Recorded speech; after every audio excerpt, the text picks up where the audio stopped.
We got to start talking about holistic search. So why do you think it's important for clients to measure search holistically? Thinking about things holistically is like, if we're continuing to go down the path of just like talking about search by itself, really ignoring the options to be like, where can we like take the money out of search, let SEO take that from us. Client's been running a paid search program for a while, and most clients have been running, an SEO program for a while. But it's like the ones that are truly thinking about bringing those two things together in like new intelligent ways, I think it's like can differentiate them from the competition, because they're able to like make their money work harder and invest in other areas where others might not, because they're doing it just kind of the traditional way that they've always done it. Yeah, I think like stop making those siloed decisions and how do you make them better together? Because like none of our clients have unlimited budget. Holistic search. Oh, absolutely. I mean, I love this conversation. What, as you guys, I mean, we brought together holistic search last year, right? What are some of the challenges you see, or what's the hardest thing for clients to get, how do they, get their head around as they think about holistic search? I think like we were just talking a little bit earlier about bringing something different to the client being challenging, right? So it's like, if you look at like a lot of times we're looking at brand search and how do we be really efficient and effective, and sometimes that means throttling back on brand spend. And a lot of clients are very focused on that like last click ROAS. You're going to get the number. call It's from like, the CEO and go, my brand search is down, what's going on? Exactly. Right? It's like, no, this is part of the plan. Right. So what we Trust talked a us. lot about, Like, Like, we've never done it before. Exactly. So, we talked a lot about like, how do we be very thoughtful about building that reporting and measurement that shows that, and then also forecasts out like what to expect. I also think that like the SEM channel has historically had like a large budget, and so sometimes the search team can feel protective of that, and if you're going to give that up to maybe another channel or maybe a different tactic, like sometimes they might not as an individual want to make those decisions that are going to drive that like enterprise impact. That's probably a big one, right? Yeah. I know like one thing our teams run into as part of that is just not only the tactical challenges of like what do you do and how do you do it, but then the organizational challenges of overcoming with our clients, because they're not orged to view all this stuff the same. Yeah. They have different stakeholders sitting over paid versus organic. A lot of times SEO is owned by maybe a dev team who doesn't even sit within the marketing function. So it's just like dialogues that have never happened really in the org. But then you're also having the situation where you have like stakeholders on the paid side that are like, wait a minute, like I'm spending these dollars and they're driving like a 20-to-1 and they're driving a super high return, and they're like, well, there's no way I'm going to cut that and leave it to chance.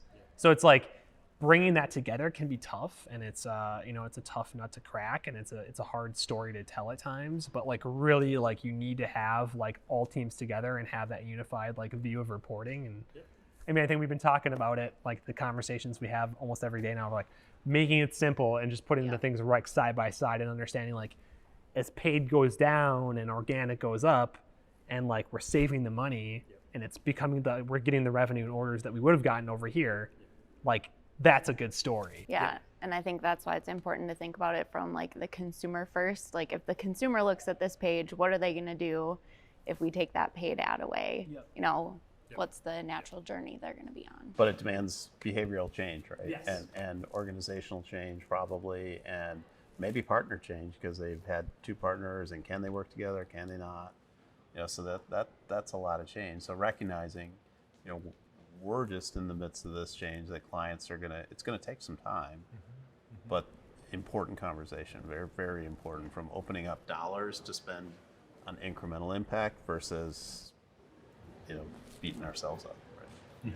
Yeah, I mean, what gets me excited, we have a great opportunity to showcase where we can like save brand savings and reinvest that and back it up in the funnel to drive new customer in areas that we can recoup that in organic. So like when we have those conversations and like, hey, we can take 20% of your search program and spend it elsewhere and like work with the SEO team to make sure that's being covered, that creates a lot of action and creates a lot of excitement. So it's like, this is, I would say, more valuable than ever, and like our efforts to ramp this up are like great timing. And I feel like when we do connect those dots and bring that view of like, hey, SEM and SEO right together, and we're going to save money here and it's going to go here, it kind of clicks. Every single client I've talked to about this, they look at you and they go, this just makes sense. Why aren't we doing this? And I think, as you know, like one of our kind of rules of Ovative is if it makes sense, let's just do it. Right? Do the right thing. Right. So that's awesome. Well, I'm going to leave you guys to keep talking about it, but I'm super excited. Awesome. Now being such a critical time for us to align as search teams on how we optimize holistically, it's like as search evolves, how do we then like bring that connectedness to what search looks like tomorrow and in the future, and like thinking about all the different platforms search can be shifting to. I know we're all like looking at kind of the same data of consumer shopping journeys are starting more frequently on retail media networks like in Amazon and Walmart and things like that versus Google. It's like, okay, makes sense for us to all be like aligned on how we get after those platforms. We see something like 43% of Gen Z like using TikTok, for their search journeys. What great opportunity for us to like better align around how we tackle that holistically. Kind of like not switching topics, but I would say like kind of how Bing is taking a swing at, or Microsoft's taking a swing at kind of the new Bing. I like Bing taking a swing. Yeah. Kind of taking a new approach of like, being the first to really integrate like ChatGPT AI in their search results, and bringing that in and like having a separate kind of almost knowledge panel of like, if you're searching for meal prep for the week and giving you more of a kind of AI generated response, like that's definitely going to be happening on Google, but they got to balance like how they're doing that and how they're still serving PLAs and not sacrificing that experience. Like search has been kind of stagnant for like a while, and like Totally. I mean, it's been like, here's your query, here's your results, Yeah. right? Like, and I mean, we've been doing one-to-one this match. 10 years now. I've been at Ovative, and I can think of like, I came in and PLAs took over the space, and it like, you started like seeing that everywhere, and kind of this behavior, like we want to find users wherever they're ready to shop. So it's like PLAs, your shopping listings and display ads, and it's on YouTube, but now it's like this next round of integration of AI and so on. So, I mean, Google's always been, their strength has always been like, customer first, and like really understanding like what the user's looking for and making sure they're serving good content to drive engagement. And they've always been focused on that, but they're going to have to continue to evolve. How do you guys think about the incrementality of brand and like actions we can take to make that better? Like just breaking out brand. It's not just like brand, right? Like it's understanding like what are your like core trademark terms versus like what are your brand plus terms, what are your brand location terms. Typically with the brand trademark terms, that's where it's like, we have the situation where we show us client a screenshot and it's like, here's your paid ad, here's SEO sitting right below it. And that's where like, as you're saying, like that's typically where we have like a lower incrementality. Yeah, and a different intent across the different types of keywords. Like somebody doing a brand name search probably wants to go to that website, and barring any crazy SEO issues, which we have seen multiple times, organic's always going to be there, number one. So how do we make sure that we think about those intent, what they're trying to do, and drive them to the right place the most efficiently as possible? But I think like all that's enabled by like measurement reporting, right? Because it's like if we can show clients when before they're just looking at here's my SEM program, here's my SEO program, and we're saying no, here's the total. And then in terms of the journey of pulling back brand, letting SEO pick that up, show them what do we think is going to happen, and just kind of literally have like we're pacing exactly to what we thought. That's going to be the way for us to just continue to build confidence, show that, and unlock it more. Especially as we've seen like soft results from a business standpoint. Higher up leaders are coming in, and the first thing they jump to is like, how can we get more brand SEM? And like that's a demand capture. So what are the other Demand things we're generation doing? machine. In non-brand, in upper funnel media, in other channels that's going to help like recover, and how we can be proactive and looking at what is the outlook, how do we think that's going to be trending, can get us ahead of that conversation. So that it's not happening on, critical day 25. They're happening too late.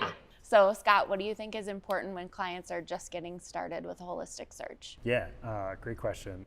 I think it's important to recognize that a lot of times, our clients are viewing this for the first time, right? So there's typically some education that we'll need to do in order to bring these two channels together in ways that maybe they've just never seen before.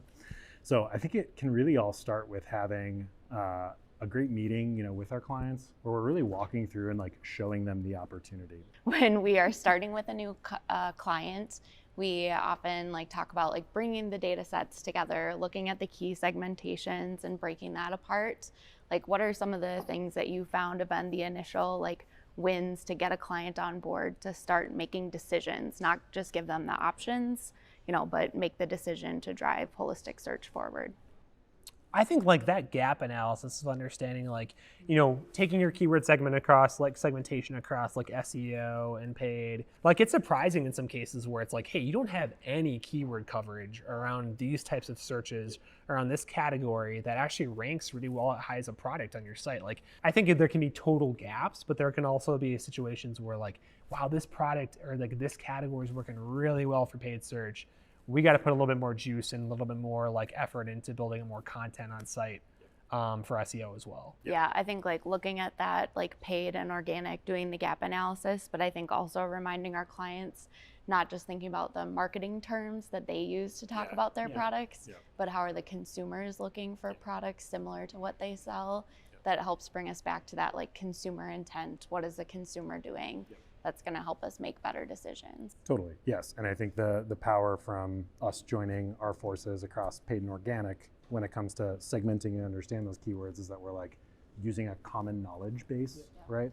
So it's like we're not just like discovering concepts on our own independently. It's like, wow, like we're seeing this thing pop from a trend standpoint in paid. Like how do we then take that insight and apply it into organic? Or if we think maybe something's worth investing in, right? Because like SEO can be a really long-term game of like, hey, we maybe want to build a bunch of new pages that we don't have. We can like start small and promote them in paid, which is kind of that rapid turnaround. And we could do a read on results and give additional validation and trust and confidence. So like, this is a winning strategy. We got to like full scale this. Yeah, I think it just helps us make like a bigger business case when we're taking not just like one or the other channel, but what is the whole search impact this can make. Exactly. Yes.